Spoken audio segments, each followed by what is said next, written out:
आज महेंद्र एक कूदने वाला आदमी है, लेकिन एक वक्त था जब वह सचमुच हंसता था, अंदर से हंसता था, क्योंकि तब उसे कोई यह साबित करने वाला नहीं था कि कैसे वह हर मामले में कितना हीन और कितना छोटा है, इससे उससे मुझसे तुमसे सभी से। क्योंकि तब उसे कोई यह बताने वाला नहीं था कि कैसे जो जो वह नहीं है वही वही उसे होना चाहिए।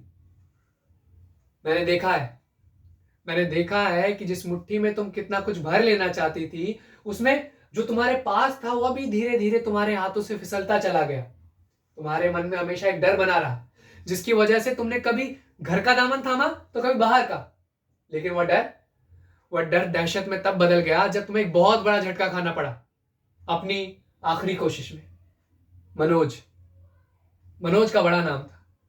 उसके बड़े नाम की डोर पकड़कर कहीं पहुंच सकने की कोशिश में। लेकिन तुम तो बोरा गई जब तुम्हें पता चला कि इतने बड़े नाम वाला आदमी तुम्हारी बेटी को घर से लेकर फरार हो गया। माफ करना बिन्नी, लेकिन तुम शायद मनोज को उतना नहीं जानती जितना ये जानती है। इसीलिए आज ये उसे बर्दाश्त भी नहीं कर सकती। क्यों? सही नहीं कह रहा हूं मैं? बिन्नी का मनोज के साथ चले जाने पर तुमने एक अंधाधुंध कोशिश शुरू कर दी। कभी महेंद्र को झंझोड़ने की, तो कभी अशोक को चाबुक लगाने की, तो कभी दोनों से धीरज खोकर कोई और ही रास्ता, कोई और ही चारा ढूंढ सकने की। ऐसे में पता चला कि जगमोहन वापस आ गया है। आगे से सभी रास्ते बंद दिखाई देने पर तुमने पीछे देखना शुरू किया। आज गई थी उसके साथ, क्या बात हुई? मैं बिना पूछे ही बता सकता हूं कि क्या बात हुई होगी। तुमने कहा तुम बहुत परेशान हो आज। उसने कहा उसे हमदर्दी है तुमसे।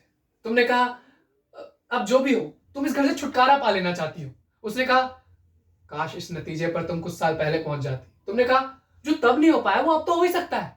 उसने कहा काश हो सकता, पर आज इसमें बहुत सारी उलझने हैं। बच्चों की जिम्मेदारी को लेकर, इसको उसको लेकर, यह भी कि अब उसका इस नौकरी में दिल नहीं लग रहा है, पता नहीं कब छोड़ दे।